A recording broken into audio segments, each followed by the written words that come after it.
네, 자리에 착석하셨으면 본격적으로 공개 세미나를 시작해 보도록 하겠습니다. 생성형 AI 시대 법조의 대응 자세를 주제로 서울고등법원 강민구 부장판사님의 기조 강연이 있겠습니다. 강민구 부장판사님을 앞으로 모시겠습니다. 큰 박수 부탁드립니다.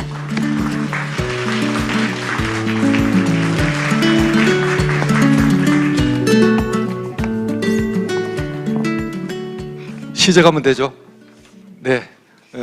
방금 소개받은 강민구 판사입니다. 그 시간을 조금이라도 더 쓰기 위해서 2시 반까지 안 기다리고 바로 좀 한다고 제가 양해를 구했습니다. 대단히 감사합니다. 이런 뜻깊은 이 세미나 시간을 마련해 주신 NIA 황 원장님, 그리고 제가 아주 좋아하는 또 최경진 교수님, 그리고 또 나머지 또 여러 발표자님, 그리고 이 영상을 보는 유튜브에서 보는 우리 청중과 여기 현장에 오신 모든 이 청중들에게 깊은 감사를 드립니다. 생성형 AI 시대와 법조인의 대응 자세, 부제로는 AI 시대의 길목에 선 우리의 자세라고 해놨는데, 부제가 어디서 많이 좀 들어본 듯한 기분이 안 듭니까? 혁신의 길목에 선 우리의 자세라는 영상으로 2017년 1월 11일 부산 법원을 떠날 때 제가 그냥 허접한 B급 영상을 올려놓은 게 있는데, 그게 136만 명이 지금 보고 있습니다. 그래서 제 친구는 대한민국 국민은 A 136만 명, B 136만 명이 안 들어간 나머지 국민, 그렇게 조커를 하는데, 하여튼 그거를 흉내내서 AI 시대의 길목에 선 우리의 자세라고 이렇게 제가 해놓았습니다. 먼저 용어의 혼란부터 정리를 해야 되겠습니다. 자꾸 언론이나 공적 기관이나 그런 쪽에서 GPT, 챗 GPT, 그거를 그냥 범용으로 자꾸 쓰는데, 이거는 마치 복사를 제록사 한다 그러고 셀로판 테이프를 스카치 테이프라고 하듯이 오픈 AI의 고유의 어떤 주장 상표입니다. GPT, 챗 GPT. 사실은 GPT만 해도 그게 생성형 AI 그거의 어떤 고유명사로 쓰기는 곤란한데도 오픈 AI에서 욕심이 나서 미국 특허청에 챗 GPT 자체를 GPT하고 같이 두 가지 다를 상표 등록을 신청했는데 1차로 지금 기각이 됐죠. 그러니까 이 절차에 들어가 있는데, 앞으로 아마 6개월 내에 올 연말까지는 상표 등록 여부가 판가름이 되겠지만, 우리가 한국에서 자꾸 GPT, 챗 GPT 하면서 그거를 고유명사를 보통명사처럼 부르는 거는 문제가 크고, 그래서 저는 생성형 AI로 그냥 통일을 이참에 해서 언론이나 공적 기관에서 쓰면 좋겠습니다. 지금도 각 지방자치단체나 기관에서 GPT 교육, GPT 활용 그런 식으로 테마를 붙여놨는데, 그거는 하루속히 좀 고치면 좋겠다는 제 생각을 말씀을 드립니다. 그 다음에 이제 이거는 7월 1일자 포천지에 나온 그 사진을 제가 이렇게 기사랑 갖다 놨는데, 수소폭탄, 원자폭탄이 폭발하는 구름 사진이죠. 그래서 언론에서 처음에 최근까지도 이 생성형 AI에 대해서 너무 부작용에 포인트를 둬서 일반 대중들에게 마치 핵폭탄 같은 그런 인상을 지속적으로 심어주고 있고, 구글을 퇴사한 힌턴 박사도 구글을 나가면서 그에 유사한 걱정스러운 코멘트를 해서 인공지능의 아버지가 그런 소리를 하면 맞는 거 아니냐 하는 그런 게 있는데, 사실은 너무 가장돼가 있는 거죠. 이 생성형 AI는 절대로 핵폭탄도 아니고, 어찌 보면 비행기나 자동차에 우리가 비유하는 것이 더 적절하다고 저는 생각을 합니다. 비행기나 자동차는 면허증이나 그런 거를 따야 되고, 그러고 이용하는 고객 입장에서 보면 사고도 나고 불상사도 생기지만 안 쓸 수가 없는 문명의 이기인 것입니다. 그런데 생성형 AI도 뭐 오답변 문제도 있고 여러 가지 엉터리도 있고 하지만은 결국은 판도라의 상자를 열고 나온 이 시점에서 안 쓸 수가 없는 문명의 이기고, 그거를 쓴다고 해서 지금 비행기나 자동차 같이 사람이 죽고 하는 일은 없지 않습니까? 그래서 이거를 핵폭탄으로 자꾸 이래 비유법적으로 하는 주장을 하는 것을 보면 우리가 새겨드려야 되고, 극단적인 예로 조금 이따 이야기하겠지만 테슬라의 일론 머스크가 원래 오픈 AI의 창업자 중에 하나로서 1억 달러를 투자한 사람인데, 자기가 뭔 일이 있어서 중간에 떨어져 나가고 빌 게이츠가 그 자리에 10억 불을 투자했지 않습니까? 그 일론 머스크가 올 초에 2월 달쯤인가 그때 보면 전 세계 인공지능 관련되는 석학들을 꼬셔갖고 앞으로 6개월간 모라토리움을 하자, 인공지능 생성형 AI 만들지 말자, 중단하자, 그런 성명을 발표를 주도했는데, 뒷단에서는 X.AI를 만들어서 더 열심히 사람도 이렇게 스카웃하고 더 칼을 갈면서 자기들 AI야말로 트루스 AI다 그래갖고 얼마 전에 아예 공식회의가 내놨는데, 완전히 이중적으로 앞에서는 6개월 모라토리움 하자 그래놓고 뒤에서는 그런 짓을 하는 게 얼마나 이게 기업 간의 경쟁이나 암투가 심하다 하는 것을 극단적으로 보여주는 케이스죠. 예. 그래서 이제 게티즈버거 링컨 대통령의 성전 연설을 제가 번쩍 생각이 나서, AI는 결국은 더 피플, 국민을 휴먼으로 바꾸면, 오브 더 피플, 바이 더 피플, 포 더 피플, 이거를 휴먼으로 바꾸면 AI는 결국 인간에 의한, 인간을 이해한 그런 것이고, 앞으로 지구가 존속하는 한 사라지지 않을 것이다. 저는 감히 그렇게 제가 이야기를 해 봅니다. 요거는 이제 제가 우연히 문화일보에 AI를 중심으로 그 전면 인터뷰를 지난번에 해본 바가 있는데, 그 핵심 내용이 오늘의 강의하고 거의 비슷해서, 논지는 간단하게 설명하면 생성형 AI의 최적 분야는 산업 중에서는 제일 최고로 맞는 데는 법조 분야이다, 법률 분야이다.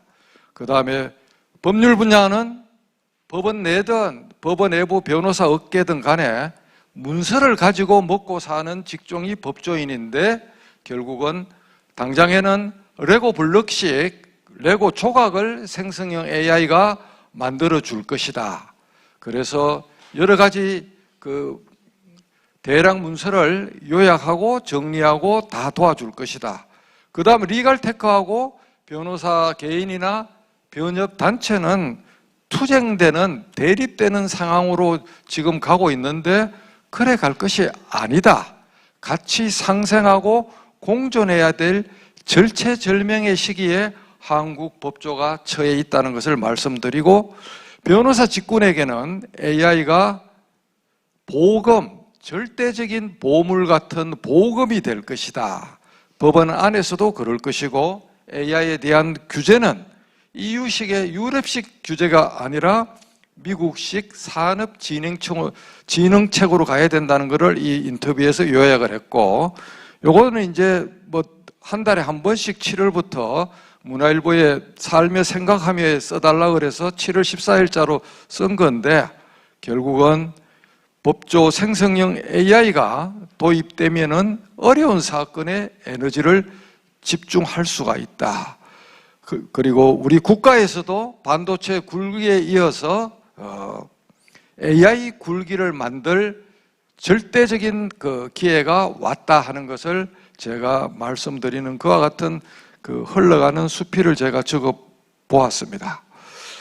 그 다음에 제가 지난주 금요일 날, 아주 최근이죠, 28일 날 1시간 반 동안 렉시스 플러스 AI 실제 지금 상용화돼서 미국의 거대 메이저 로펌과 국내의 탑10 로펌에 지금 시범적으로 선이 연결되어 있는 렉시스 플러스 AI를 직접 제 방에서 1시간 반 동안 제가 구경할 기회가 있었습니다. 결론은 뭐냐? 아직까지 렉시스 AI에 한국 데이터가 입력은 안 돼가 있지만 영미법 자료 데이터는 완벽하게 렉시스가 가지고 있던 그동안의 DB가 몽땅 다 들어가고, 심지어 미국은 사건 기록도 상당 부분 대중에게 공개하고 있습니다. 살아있는 사건 기록이 그 케이스가 공개되고 있는데 그런 것까지 학습을 다 했고, 나머지 쓸데없는 거는 다 잘라내서 함각 현상도 오답변 현상도 거의 없고, 얼마나 놀랬는가 하면 미국에 보면 계약서 같은 거, 임대차 계약서라든지 뭐 사소한 개인 간의 계약서는 물론이고 기업 간의 계약서도 깨알같은 9포인트짜리로 20장, 30장씩 계약서를 쓰는 나라가 미국이잖아요.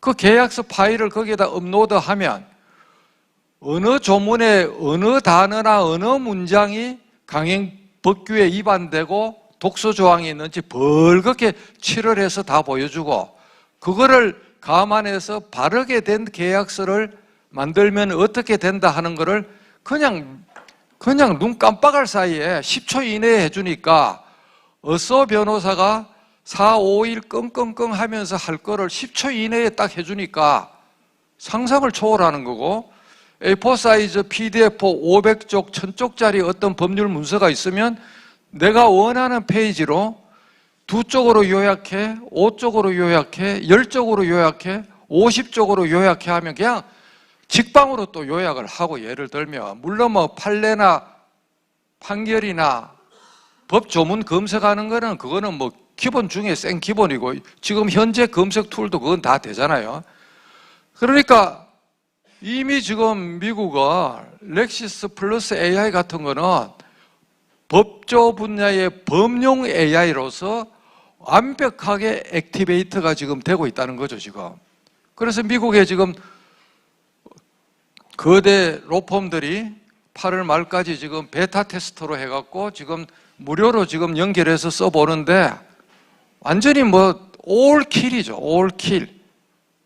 이거 하나 있으면은 어서 변호사 80%가 없어도 되는 그 지경까지 인력을 줄일 수가 있는 거예요. 그 대형 로펌 오너 입장에서는.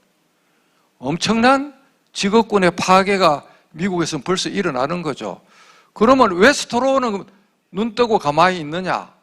얼마 전에 6억 5천 달러, 6억이 넘는 돈을 케이스 텍스트라는 법조 AI 회사에다가 그냥 몰빵으로 투자하고 해마다 1억 불씩 1000억이 넘는 돈을 연차적으로 투입해서 렉시스 플러스 AI를 뛰어넘는 것을 만들어서 이미 웨스토로 엣지 버전이 나왔습니다.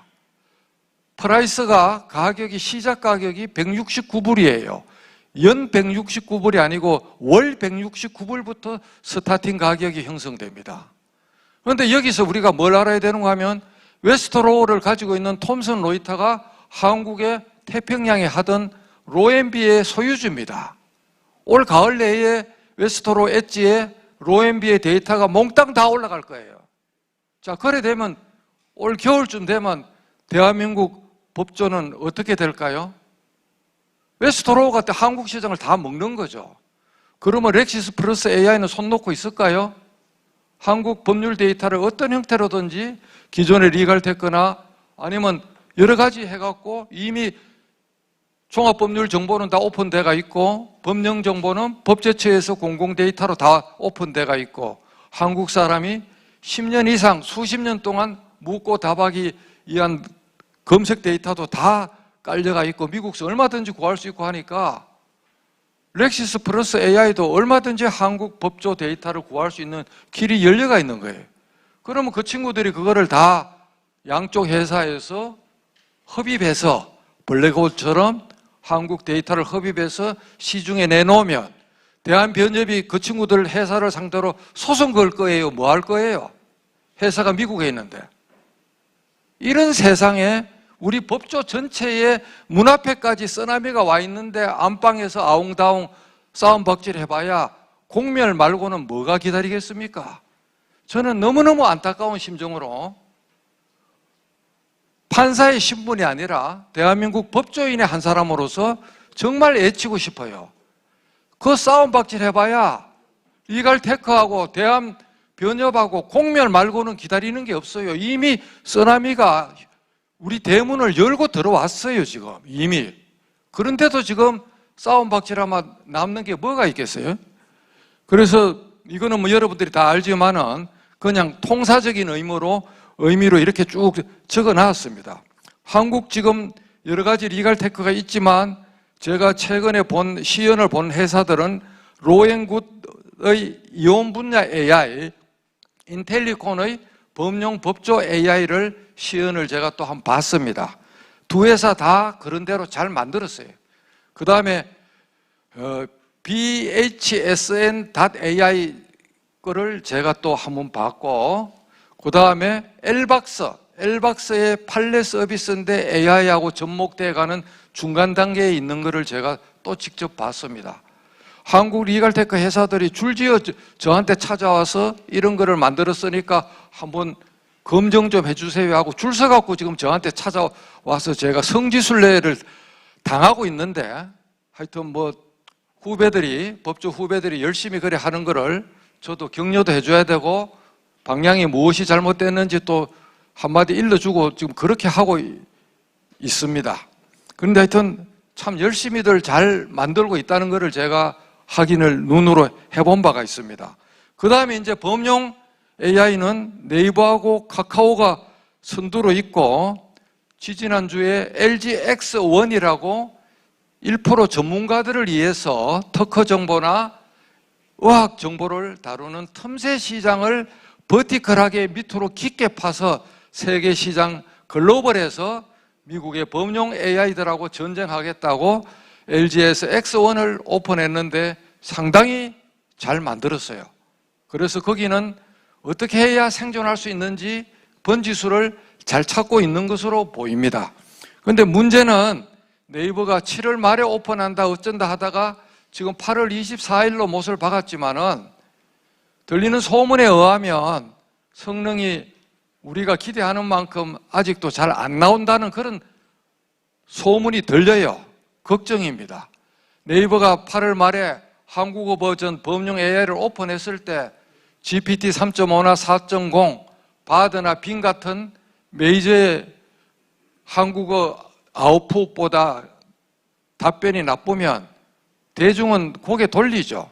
선점 효과에서 결국은 기존에 쓰던 미국의 AI를 쓰게 될 것입니다. 네이버도 그걸 잘 알고 있기 때문에 밤을 새우면서 지금 하고 있겠지만 좀 걱정이 된다는 그런 이야기를 제가 말씀을 드리고, 페이스북을 운영하는 메타가 라마를 공표해서 오픈소스로 뭐 한다 그러는데 얼마나 잘 되는지는 제가 테스트를 못 해봤습니다. 그 다음에 이제 그 규제에 대한 이야기도 사실은 뭐 그것만 해도 한 꼭지가 되겠지만, 큰 그림에서 이야기를 하자면 자꾸 유럽식 규제를 자꾸 본을 뜨자고 그러는데, EU는 인터넷 시대가 개시되고 나서 한 번도 그 패권을 차지해 본 바가 없습니다. 왜 그런가 하면 유럽에서는 사회민주주의적 정책으로 의사라든지 컴퓨터 엔지니어 이런 사람들의 페이를 박하게 줬기 때문에 정신이 똑바로 박힌 전문가들은 저는 다 미국으로 다 내뺐고, 예를 들자면 코로나 시즌에 2020년 3월 달에 이탈리아가 유럽에서 타겟이 돼서 코로나가 번졌는데 얼마나 급했으면 본과 4학년 올라온 전 학생들에게 국가고시 시험도 면제하고 그날 바로 그냥 3월 초에 저는 다 재학생을 의사 면허증을 주고 6.25 때 학도 의용군 끌고 가듯이 전국의 병원에다가 투입을 시켰어요. 목숨을 걸고 의사 면허증하고 바꿔서 코로나 대치하라고. 그 이탈리아가 의사를 그냥 개무시하고 월급도 안 작게 주고 하니까 정신 똑바로 박힌 아이들은 독일하고 미국으로 다 내뺐죠. 그러니까 결국은 유럽에 있는 컴퓨터 사이언스 하는 애들 중에 정신 똑바로 박힌 애들은 구글이나 MS나 MIT나 하버드나 스탠포드에 다 가 있는 거죠. 그러니까 걔들이 할 수 있는 거는 데이터 주권, 개인정보 보호, 프라이버시, 보안 오만 때만 한 핑계 대갖고 미국 뒷다리 잡는 거 말고는 할 수 있는 게 아무것도 없습니다.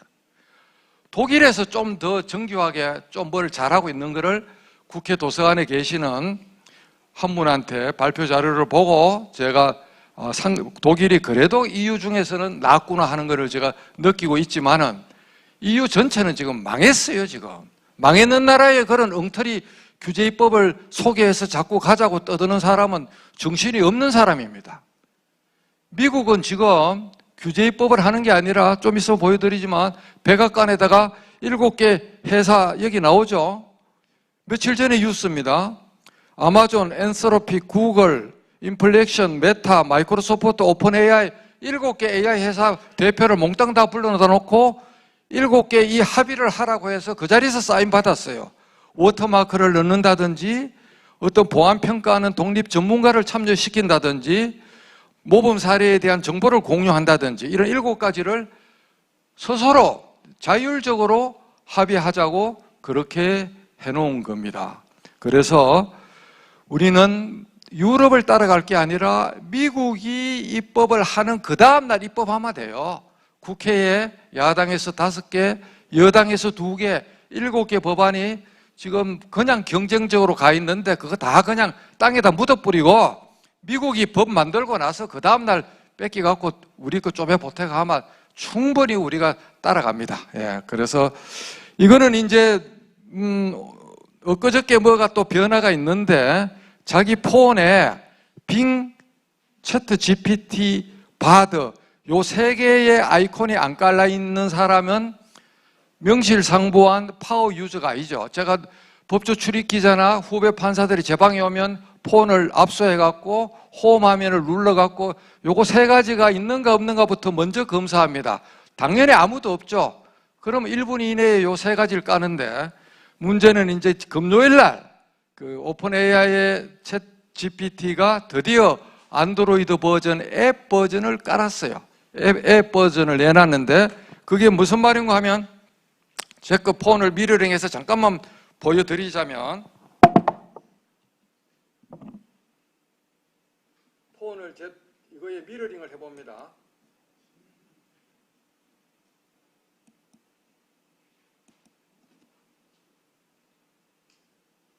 자, 여기 보시면 여기 있는 화면하고 또 잠깐 요 그림이 약간 틀리죠, 그죠? 여기 보면 빙, 챗 GPT, 바드가 있는데 이게 뭔가 하면 구글 플레이 스토어에 가면 여기에 가서 GPT라고 하면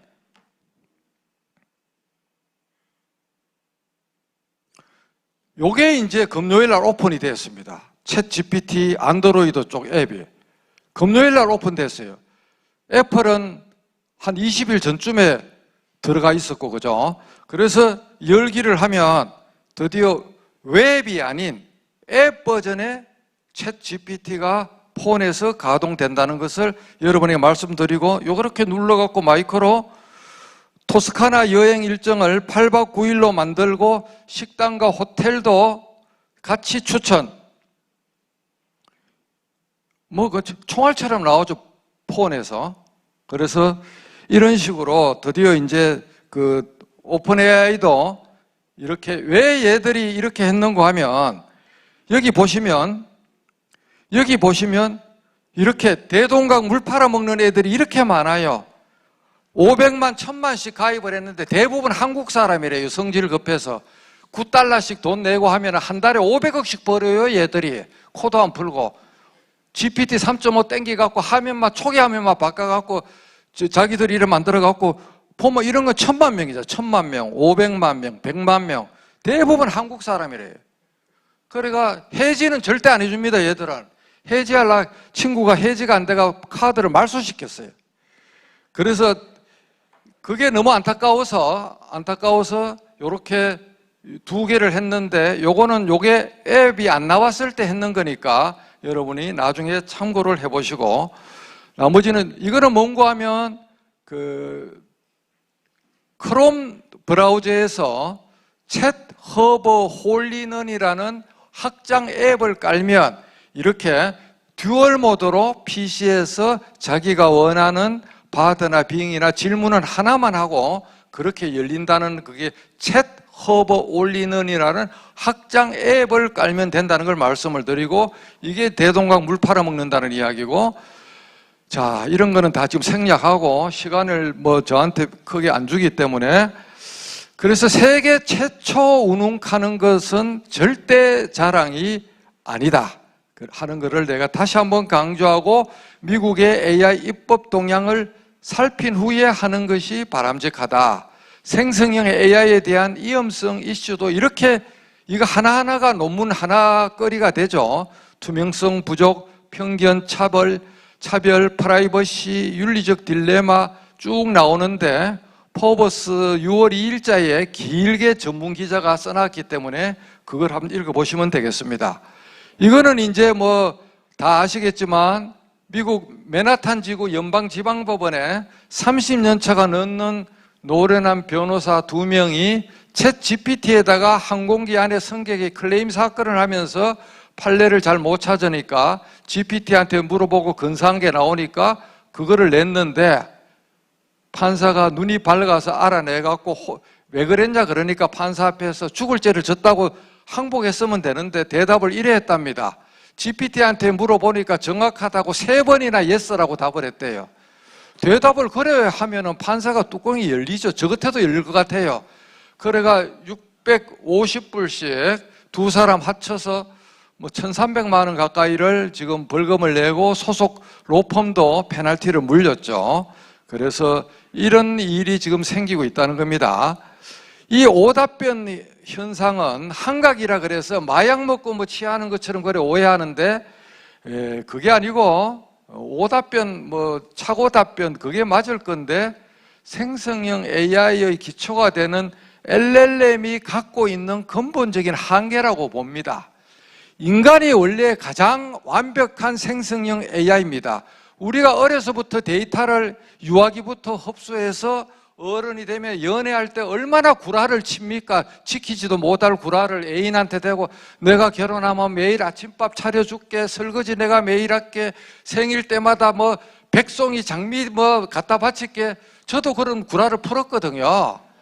인간이 가장 완벽한 생성형 AI인데 LLM이 인간의 머리 신경망 모델을 본떠서 블랙박스처럼 작동하기 때문에 걔들이 구라치는 거는 너무나 당연해요. 왜? 인간은 구라의 동물이기 때문에, 인간을 흉내내기 때문에 생성형 AI를 욕하는 사람은 신경망 모델의 근본 이치를 모르기 때문에 욕을 하는 겁니다. 그렇게 해서 오답변 나오는 것은 자꾸 추려가고 피드백을 주고 잘라내고 다시 인간의 뒷단에서 물려서 고치고 해서, 아까 본 렉서스 플러스 AI는 보니까 그런 오답변 현상이 거의 없어요. 오로지 그냥 법률 문제 하나만 가지고 학습시키고 그 외에는 아예 답변을 안 하도록 해놨기 때문에 그런 문제가 거의 없다는 것을 제가 말씀을 드리고, 오답변 해소 방향을 GPT하고 바드한테 물어보니까 자기들 나름대로 이렇게 번듯하게 답을 내놨다는 겁니다. 생성형 AI 법조에서 이런 기능, 문서 작성 요약, 법률 연구, 법률 분석, 예측 조언, 번역, 법률 교육, 글로벌 입법 자료 신속하게 정리하는 거, 그런 건데, 법원 내부용 AI 구축 데이터는 많아서 탈입니다. 1,000만 건이 넘는 살아있는 판결문, 실무제요, 실무편란, 재판 업무 길라잡이, 이런 같은 엄청난 자료가 법원 내부에 법관들 독점적으로 지금 검색 엔진을 통해서 쓰고 있는데, 이렇게 만들자고 제가 지금 애치는 이유가 여러 가지가 있는데, 우려 의견은 천편일률적인 판결문이 나오고 면피하는 판결문이 나올 거다 하는데, 국민은 현재 대한민국 법관에게 창의적이고 창조적인 판결문을 원하는 게 아니고, 이념에 편향되지 말고 바르고 정확한 판결을 빨리 해달라고 국민이 요구하는데, 개기면서 판결을 늦게 해주기 때문에 욕을 얻어먹는 겁니다. 그죠? 그래서 지금 일주일에 3건, 한 달에 3번, 한 주는 판결 안 쓰고, 그런 게 1심 법원의 보편적인 내부용 룰인데, 생성형 AI 도우미를 붙이면 그 자체가 그 다음날 안개처럼 사라질 거예요. 그래서 국민을 바라보고 법원 내부 AI를 구축하자는데, 사실은 오늘 처음으로 이 주장을 하는데, 이런 그거에서 제 구호가 그겁니다. 잠자는 백설공주를 우리가 이제 깨우자. 잠자는 백설공주를 깨우자.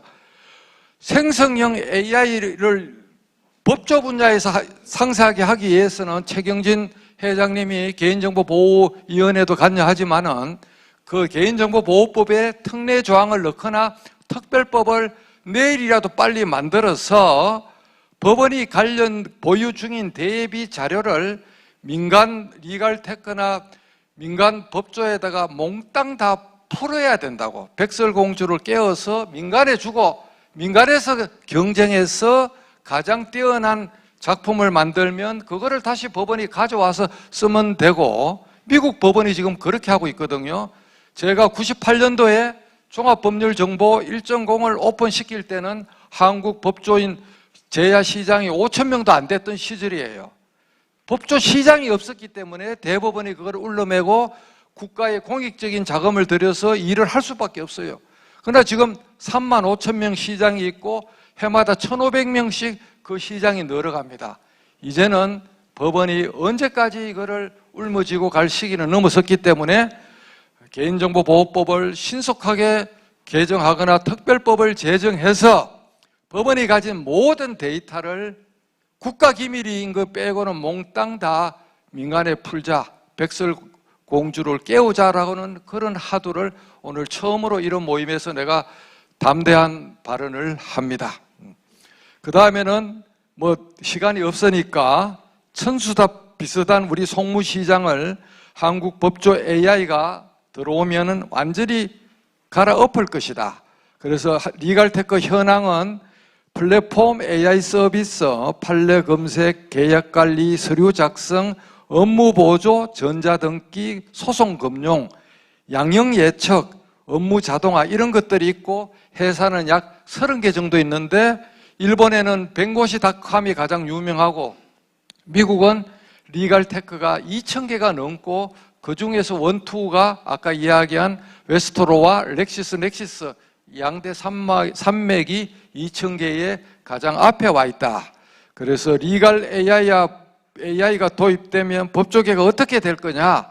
소송이 캐주얼화되고 법조 시장이 어쩌면 성자 독식, 거대 메이저 탑 20 로펌이 사건을 독식할 수도 있지만 반면에 개인이나 부티크 로펌도 그동안 못했던 자문 분야나 계약서 검토나 그런 거를 AI를 통해서 메이저 로펌보다 훨씬 더 싼 가격에 공급할 수 있기 때문에 오히려 세옹지마가 될 수 있다는 걸 이야기합니다.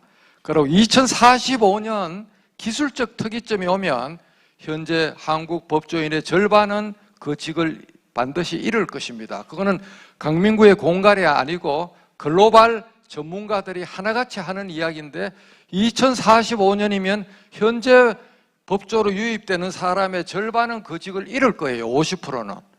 그래서 지금 아이 키우는 엄마들이 레벨 테스트하고 토플 가르치고 초등학교 1학년을 초등학교 3학년을 수학 정석 3번 4번 떼는 거 다 그 헛수고입니다. 의미가 없어요. 그래가 곧 끝낼게요. 한 3분만 더 할게요.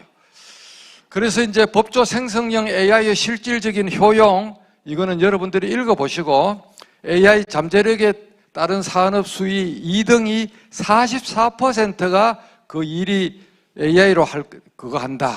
그래서 결론적으로 AI 시대에 한국 법조인이 어떻게 생존할 거냐? 경상 비용을 최소화하고 사무 자동화를 해서 AI 도입의 효과를 최대한 활용하고 다양한 직종으로 진격하고 생성형 AI 기술 위에 올라타고 여러 가지 간행을 깨는데 9배의 고통이 따르지만 넘어야 할 강이다. 그래서 나머지는 다 여러분들이 읽어보고 결국은 이런 AI 시대에도 최종 병기는 아날로그 경쟁력이고 생각 근육이다. 책 읽기, 글쓰기, 명상, 고소하고 묻고 답하기 이거 쭉 여러분들의 QR코드 찍어보면 되고 오늘 거를 마지막으로 정리하면은 결국 인간이 진정한 생성형 AI고 법조 도입은 피할 수가 없고 AI가 인간을 대체하는 것이 아니라 인간을 잘 다루는 변호사가 AI의 무지한 변호사를 대체한다. AI 규제는 미국식을 참조해야 된다.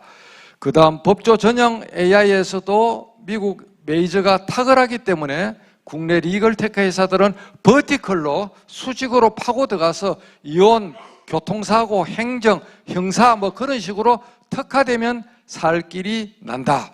법원 내부 AI를 신속하게 개통하고 백설공주를 깨워야 된다. 이런 이야기들을 오늘 제가 목 놓아서 애쳤는데 시간이 없어서 질의응답은 안 될 것 같고, 원래 군에서 배식에 실패한 치사병은 용서받지 못하고 키노트 스피치에서 시간에 배율에 실패한 사람은 용서받지 못하는데 용서해 주시면 박수를 부탁드립니다. 대단히 감사합니다.